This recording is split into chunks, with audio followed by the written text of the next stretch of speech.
Listos para zambullirnos en la mente de uno de los personajes más icónicos de la literatura, el capitán Ahab de Moby Dick. Uf, un personaje complejo, sin duda. Hoy vamos a intentar comprender su obsesión, Ah, sí. pero a través de una lente un poco diferente. Listo, toda. ¿Qué nos traes hoy? El eneagrama. Interesante. Nos vamos a sumergir en un análisis que propone a Ahab como un eneatipo 6 sexual. El eneagrama, para quien no lo conozca, describe 9 tipos de personalidad interconectados. Y el subtipo 6 sexual Ah, se caracteriza por ser contrafóbico, Ajá. intenso y con una fijación en sus miedos. Mira, Teto. A primera vista, Ahab como un 6 sexual. Suena un poco extraño, ¿no?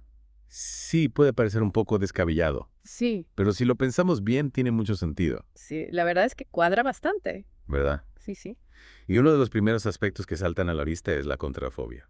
Característica central de los 6 sexuales. En lugar de evitar lo que les causa miedo, Lo confrontan directamente. ahí tenemos a Ahab obsesionado con cazar a Moby Dick. La ballena que le arrancó la pierna. No es una simple venganza, ¿verdad? No. Es una compulsión a enfrentarse a la fuente de su terror. Totalmente. La clave reside en su transformación de un capitán ballenero experimentado a un maníaco obsesionado. Exacto. Ya no se trata solo de venganza, sino de una necesidad imperiosa de confrontar aquello que le aterra. De acuerdo. Es como si Melville, sin saberlo, Claro. hubiera plasmado a la perfección la psique de un 6 sexual en Ahab. ¿Ja? Recordemos cómo lo describe. Apiló sobre la blanca joroba de la ballena la suma de toda la rabia y el odio general que había sentido toda su raza desde Adán. ¡Guau! O sea, Una frase que lo dice todo. totalmente. No es solo la pérdida de su pierna. Es como si Ahab cargara con el peso de la humanidad en su lucha contra la ballena. Claro. Como si Moby Dick representara a todos los males del mundo. Y sus rituales a bordo del Pequod, ese paseo nocturno por cubierta que Ismael describe como su hábito constante. Esa energía nerviosa Ajá. es la viva imagen de un 6 sexual incapaz de quedarse quieto frente a sus miedos. Sin duda. Y la escena donde Ab bautiza su arpón en sangre gritando Ego non baptizo te in nomine Patris sed in nomine Diaboli, Madre mía. nos da una idea de la intensidad casi religiosa de su respuesta contrafóbica. Es de nuevo escalofriante. Totalmente. Es como si Ahab estuviera haciendo un pacto con el diablo Sí. para vencer a su demonio personal. Claro. En este caso sería Moby Dick. Exacto. Y aquí entra en juego otro elemento que define a los 6 sexuales. Fin. La proyección paranoica. Ajá. Ahab no solo ve maldad en la ballena, Ajá. sino pura maldad cósmica. Ya. Recuerda sus palabras. Todos los objetos visibles hombres no son más que máscaras de cartón. Si el hombre quiere golpear, que golpea a través de la máscara. ¿Cómo puede el prisionero alcanzar el exterior si no es atravesando el muro? La ballena se convierte en el receptáculo de todos sus miedos y furia, transformándose de un simple animal a la encarnación del mal.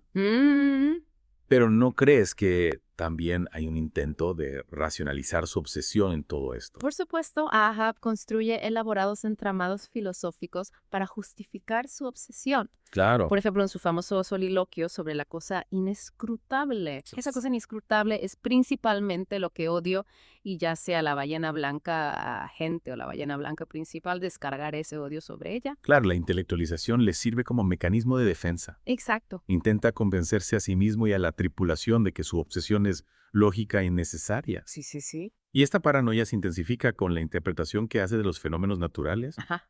Cuando la brújula invierte su polaridad después de una tormenta, Y sí. lo ve como una prueba más de la maldad cósmica de la ballena. Claro. Es increíble cómo Yo Ahab creo. lleva la paranoia a otro nivel. Ya. Todo lo retuerce para que encaje en su narrativa, ¿no te parece? Sí, totalmente. Pero ¿qué me dices de la acusación defensiva? ¿Cómo se manifiesta este rasgo en Ahab? Ahí está la clave. Ahab necesita hacer culpable a la ballena para justificar su obsesión. ¿Te refieres a ese discurso donde enumera todas las cosas enloquecedoras y atormentadoras que ve personificadas en la ballena? Todo lo que más enloquece y atormenta, todo lo que agita la es de las cosas, toda verdad con malicia en ella, todo lo que resquebraja los tendones y apermaza el cerebro, todos los sutiles demonismos de la vida y el pensamiento, todo el mal para el loco. Ahab estaban visiblemente personificados y se hacían prácticamente atacables en Moby Dick. Bof, es un pasaje realmente intenso. La intensidad de la acusación refleja la profundidad de su necesidad de externalizar su propio tormento interno. No puede aceptar su propia oscuridad, así que la proyecta en la ballena. Y esa acusación defensiva se extiende a cualquiera que cuestione su misión, ¿verdad? Por supuesto, como cuando Starbuck sugiere abandonar la persecución y Ahab responde con esa agresividad típica del ser sexual. ¿Y qué le dice? ¿Quién está por encima de mí? La verdad no tiene límites. Madre mía. No soporta que desafíen su estructura defensiva, su propia visión del mundo. Es fascinante cómo Ahab puede ser tan temerario y a la vez tan calculador. Sí. Por un lado arriesga todo su barco, su tripulación, su propia vida. Pero como bien apunta el análisis que estamos siguiendo, incluso en esa temeridad hay cálculo. Claro. Ahab planifica metódicamente su persecución, manipula su tripulación y mantiene el control suficiente para avanzar hacia su objetivo.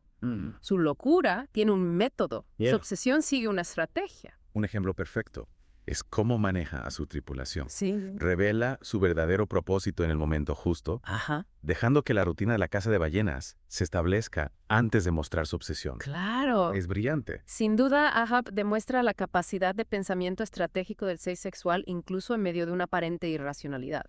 Y no podemos olvidar la compleja relación de Ahab con la autoridad. Claro. Su rebelión contra la ballena.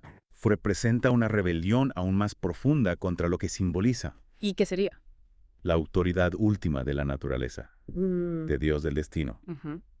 La referencia bíblica en su nombre no es casualidad. La persecución de la ballena refleja una lucha fundamental contra la autoridad divina, una característica propia del ser sexual.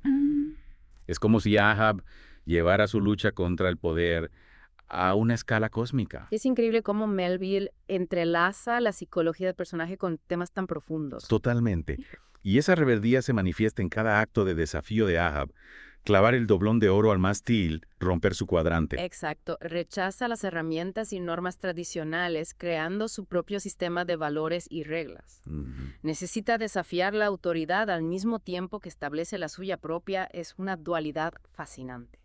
Hablando de dualidades, ¿qué hay de la lealtad de Ahab? Por un lado, es inquebrantable en su misión autodestructiva. Pero esa lealtad no se dirige a las personas, sino a su propia estructura defensiva. Ahab se mantiene fiel a su obsesión incluso ante la posibilidad de su propia muerte. Es una lealtad paradójica, ¿no crees? Y también llama la atención su dificultad para mostrar ternura y vulnerabilidad. Sí. Esa pierna de madera que reemplaza la carne que le arrancó la ballena.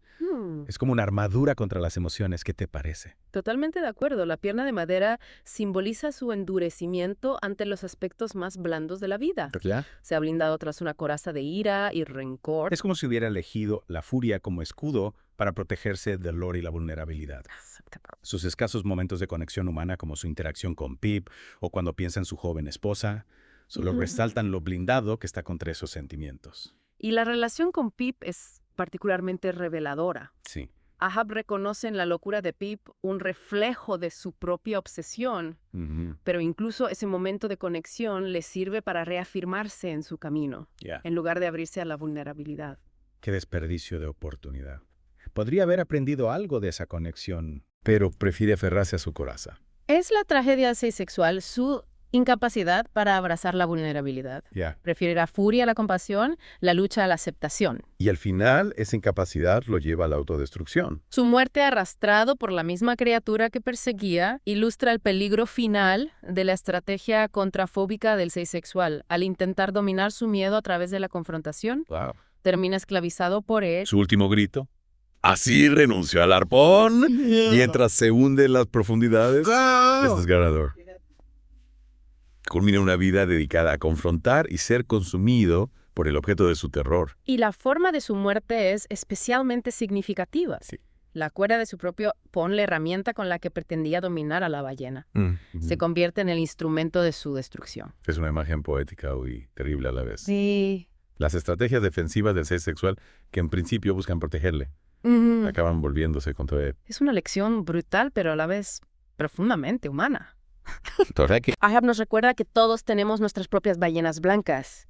Nuestros miedos que intentamos dominar, a veces de maneras autodestructivas. Desesperada. Y es que Ahab no es un villano unidimensional. No. Es un personaje rico en matices impulsado por fuerzas psicológicas poderosas. Totalmente. Este análisis nos ayuda a comprender mejor la complejidad de Ahab, Sí. sus motivaciones y sus contradicciones. Al verlo a través del lente del enneagrama, podemos entender cómo sus miedos, su necesidad de control y su rebelión contra la autoridad lo conducen a su trágico destino. Es como si Melville nos estuviera diciendo, miren, este es un hombre atrapado en su propia personalidad, incapaz de escapar de sus patrones autodestructivos. ¿No te parece? Exacto. Y eso nos lleva a una pregunta fundamental. ¿Cuál? ¿Estaba Ahab realmente loco o era víctima de su propia estructura de personalidad? Esa es la gran pregunta, ¿verdad? Sí.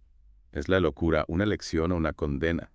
Podríamos decir que Ahab estaba predestinado a su final. Es un debate complejo, lo que sí podemos afirmar. Es que Ahab no tenía las herramientas para comprender y gestionar sus propios demonios internos. Y ahí es donde entra el enneagrama, ¿no? Claro. Nos ofrece un mapa para comprender nuestras propias tendencias, nuestros miedos y nuestras motivaciones. Exacto. A través del enneagrama podemos conocernos mejor a nosotros mismos y entender mejor a los demás. Precisamente, enneagrama no es un sistema para etiquetar a las personas, sino una herramienta para el autoconocimiento y la transformación. No se trata de encasillar a nadie, sino de comprender las motivaciones y los patrones de comportamiento. Si Ahab hubiera conocido el enneagrama, ¿crees que podría haber evitado su trágico destino? Esa es una pregunta fascinante. Quizás al comprender su tipo de personalidad, podría haber encontrado una forma de canalizar su energía de una manera más constructiva. En lugar de dejarse consumir por la ira y la obsesión, podría haber buscado la manera de gestionar sus miedos, de aceptar su vulnerabilidad. Exacto. Podría haber encontrado una forma de rebelarse contra la autoridad sin destruirse a sí mismo en el proceso. Podría haber encontrado una salida más saludable para su rabia, una forma de reconciliarse con el mundo y consigo mismo. Es una idea tentadora, Sí. pero también un poco triste. ¿Ya? Porque nos hace pensar en todas las tragedias que podrían evitarse si tuviéramos un mayor conocimiento de nosotros mismos. Sin duda, pero también nos da esperanza. Claro. Porque al comprender el enneagrama, al explorar las profundidades de nuestra propia psique, podemos encontrar el camino hacia una vida más plena y auténtica. Y eso es lo que hace que este análisis de Ahab sea tan poderoso. Sí. No solo nos ayuda a comprender mejor a un personaje literario, sino que también nos invita a reflexionar sobre nuestras propias vidas. Es un recordatorio de que todos tenemos nuestros propios demonios internos, nuestras propias ballenas blancas que nos persiguen. Claro. Todos tenemos nuestros miedos, nuestras obsesiones, nuestras luchas internas. Y la clave para la libertad está en aprender a reconocerlos, comprenderlos y gestionarlos. Exacto. No se trata de eliminar nuestros miedos o nuestras sombras, sino de integrarlos en nuestra personalidad de una forma saludable, de aceptar que forman parte de nosotros y aprender a convivir con ellos. De encontrar una forma de convivir con ellos sin que nos controlen, de no permitir que nos definan ni nos lleven por un camino de autodestrucción. Y eso nos lleva a otra pregunta interesante. ¿Cuál? ¿Hasta qué punto estamos determinados por nuestra personalidad? ¿Podemos realmente cambiar nuestros patrones de comportamiento? Esa es una pregunta para otro deep dive. Pero mientras tanto, invito a nuestros oyentes a explorar el enneagrama Sí. y descubrir qué tipo de personalidad resuena más con ellos. Es un viaje fascinante de autodescubrimiento que puede ayudarnos a comprender mejor no solo a nosotros mismos, sino también a las personas que nos rodean. Claro. A través del enneagrama podemos entender las motivaciones de los demás, sus miedos, sus fortalezas y debilidades. Y quién sabe, quizás hasta nos ayude a evitar nuestras propias tragedias personales. Quizás nos ayude a encontrar un camino más luminoso a no repetir los errores de Ahab. Esa es la gran promesa del enneagrama, conocerte a ti mismo para vivir una vida más consciente y plena, para tomar las riendas de tu destino y construir un futuro más feliz. Y con esa reflexión creo que hemos llegado al final de nuestra inmersión en la psique del capitán Ahab. Ha sido un placer explorar las profundidades de este personaje tan complejo y fascinante. Espero que nuestros oyentes hayan disfrutado de este deep dive tanto como nosotros y que se animen a seguir explorando el enneagrama y sus aplicaciones en la literatura, el cine y, por supuesto, sus propias vidas. Hasta la próxima, amigos. Y recuerden, el viaje hacia el autoconocimiento no tiene fin. Siempre hay algo nuevo que descubrir, algo nuevo que aprender sobre nosotros mismos. Y si pensamos en el enneagrama como una herramienta para analizar personajes literarios, Madre mía. se abre un abanico de posibilidades. Uf.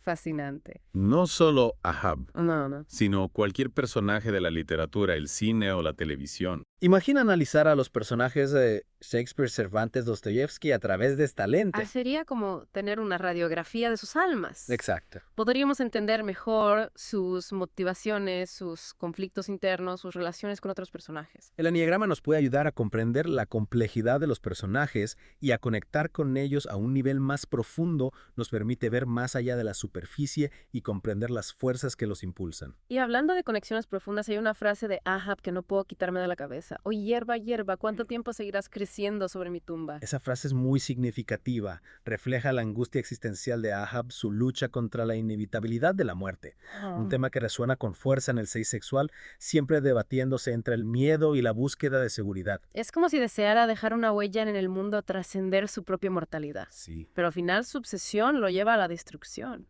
Claro, Ahab busca la inmortalidad a través de la confrontación con la ballena. Pero al final lo único que consigue es la muerte. Una muerte que él mismo provoca con su terquedad y su incapacidad para soltar su obsesión. Es una paradoja, ¿no? Al intentar desafiar a la muerte, se precipita hacia ella. Totalmente. Y nos deja con una reflexión inquietante. ¿Mm? Estamos condenados a repetir los errores de Ahab. Estamos atrapados en nuestros propios patrones autodestructivos. Esa es una pregunta que cada uno debe responder por sí mismo, pero el eneagrama nos ofrece una herramienta para romper esos patrones, para tomar conciencia de nuestras tendencias y elegir un camino diferente, un camino que nos aleje de la autodestrucción y nos acerque a la vida. Un camino que nos lleve a la vida, no a la muerte, a la conexión, no al aislamiento, a la paz, no a la obsesión. Exacto. Y al final, esa es la gran lección que podemos aprender del Capitán Ahab, la importancia de conocernos a nosotros mismos para poder vivir una vida plena y auténtica, para no dejarnos arrastrar por nuestros miedos y obsesiones, sino tomar las riendas de nuestro destino y construir un futuro más luminoso. Y al final, esa es la gran lección que podemos aprender del Capitán Ahab. La importancia de conocernos a nosotros mismos para poder vivir una vida plena y auténtica, para no dejarnos arrastrar por nuestros miedos y obsesiones, sino tomar las riendas de nuestro destino y construir un futuro más luminoso. Y con esa reflexión creo que hemos llegado al final de nuestro viaje a las profundidades de Moby Dick y la psique del Capitán Ahab. Ha sido una inmersión fascinante llena de aprendizajes y descubrimientos. Sin duda, Ahab es un personaje que, a pesar de sus errores y su trágico final, nos enseña mucho sobre la naturaleza humana, sobre nuestros miedos, nuestras luchas internas, nuestra necesidad de encontrar un sentido a la vida. Esperemos que este deep dive haya inspirado a nuestros oyentes a explorar el eneagrama y a descubrir qué tesoros esconde su propia alma. Sí. A lo mejor incluso les ayuda a evitar sus propias ballenas blancas. Hasta la próxima. Hasta la próxima. Y recuerden, el viaje hacia el autoconocimiento es un viaje sin fin, lleno de sorpresas y revelaciones. Nos vemos en el próximo Deep Dive.